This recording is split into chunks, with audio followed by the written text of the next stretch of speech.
Joining me now is Congresswoman Terry Sewell, Democrat from Alabama's 7th Congressional District, which includes Selma and Montgomery, and Jeffrey Rosen, President and CEO of the National Constitution Center. Thank you both for coming on the show. Thank you, Reverend Al. Thank you. Jeffrey, give me your reaction to today's ruling. I think it's a remarkable act of judicial activism.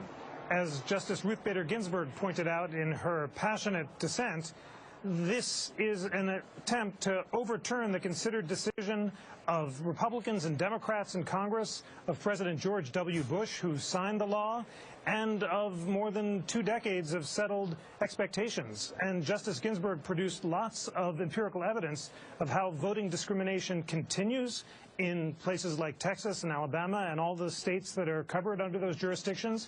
She showed that the law has actually worked in preventing discrimination, and she had an incredible line. She said, the fact that Section 5 has worked in stopping discrimination means that to throw it out is like throwing out your umbrella in a rainstorm because you're not getting wet. I mean, she really understood exactly how significant the effect of this decision is and how activist it was to strike down this law. No, it was devastating, Congresswoman Sewell. You know the importance of Section 5.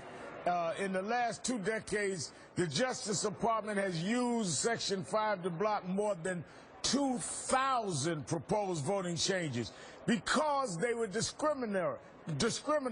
So we're not talking about a 60s problem. We're talking about all the way through the last election. Now with this gone, it only enables people to discriminate according to the courts now. Exactly, Reverend Al. You know, this is a sad day, not just for this nation, but especially for Alabama.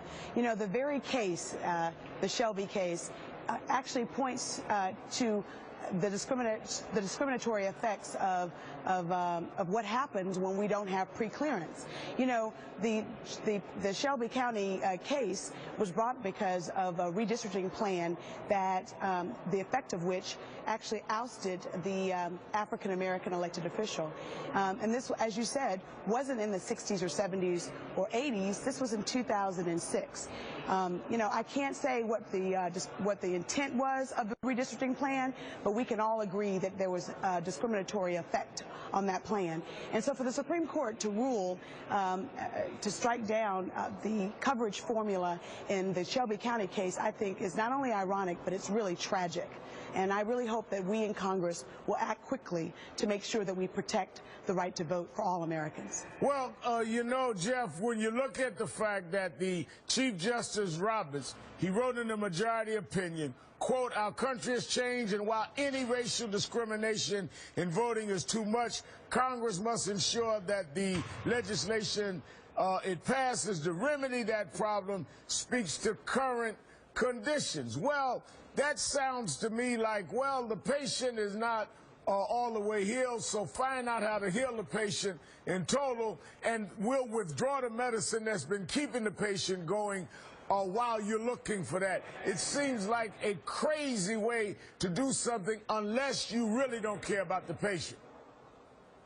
Well, I think your metaphor is even better than Justice Ginsburg's metaphor about the umbrella and the rain. So I think you should be on the Supreme Court, Reverend. But I think you're absolutely right that according to the dissenters, this was just completely unrealistic. Chief Justice Roberts basically said, you know what, in 2009, we told Congress that we thought these pre-clearance formulas were a problem, and we gave Congress an opportunity to change them. Since they didn't do that, we're going to have to strike the law down. But in practice, and the Congresswoman knows better than anyone, it is very hard to persuade majorities in Congress to single out some states and not others for special federal pre-clearance. So it's an unrealistic decision, although Chief Justice Roberts held open the possibility that Congress could act to resurrect these formulae. In practice, it's going to be very, very tough, and that's why already we're seeing things like voter ID requirements, which are being resurrected in Texas after the Supreme Court approved them earlier this week. Those are going to proliferate throughout the country. country. And the truth is, it's not enough to challenge these requirements after they're already implemented. You need pre-clearance in order to prevent the discrimination from happening in advance. And that's exactly what's going to be much, much harder to do after today's decision. But Texas, for example, Congresswoman, the federal courts there said it was discriminatory. Not in 2006, last year, in the last election.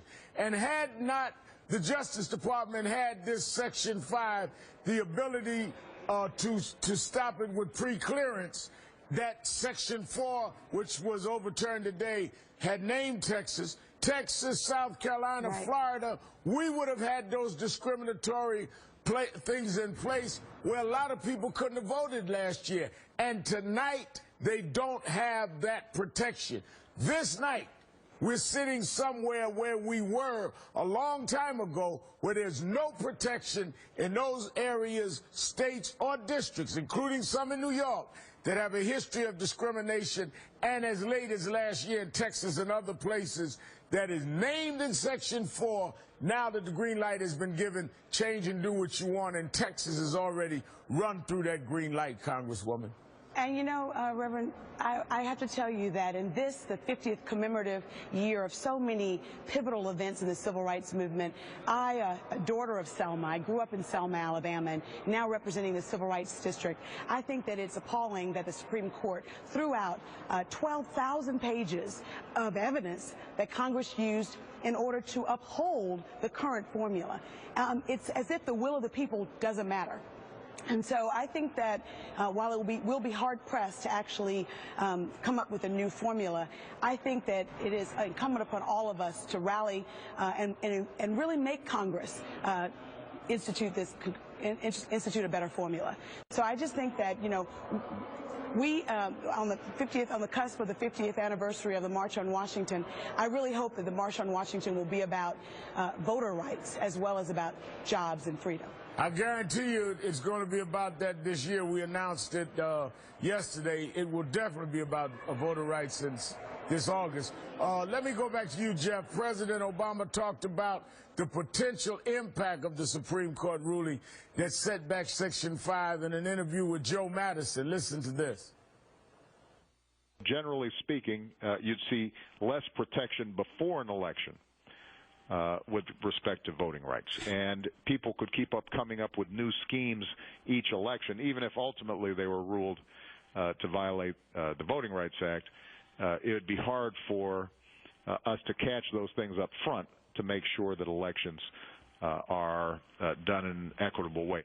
Now, this was in February of this year, an interview. He released a statement today. What can be done? Clearly, we're talking about rallying and marching and people going to Congress. What can be done legally to deal with this supreme insult? Well, the most important thing that could be done is, as you've been discussing, and as the Congresswoman said, is for Congress to pass new formula, and that requires, as she also said, mobilizing citizens. President Obama was a community organizer originally, and Congress is not going to have a chance of passing these new districts unless mobilized citizens recognize this matters. There are actual voters who are not going to be able to cast ballots because of discriminatory voter ID requirements and other attempts to change where polling places are located, attempts to not allow voting over the weekend, for example, which happened before the last presidential election. This is really about the right to cast a vote, and citizens have to care about it in a very visceral way. Congresswoman. I don't see how my Republican colleagues can actively seek to try to restrict voting rights in the face of evidence, overwhelming evidence, that while progress has been made, we have not arrived to the destination, as Attorney General Holder said.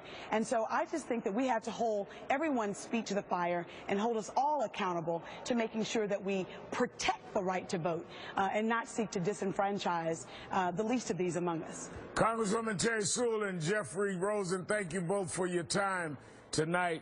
And clearly we're going to keep fighting and mobilizing. This is clearly something that people gave their lives for.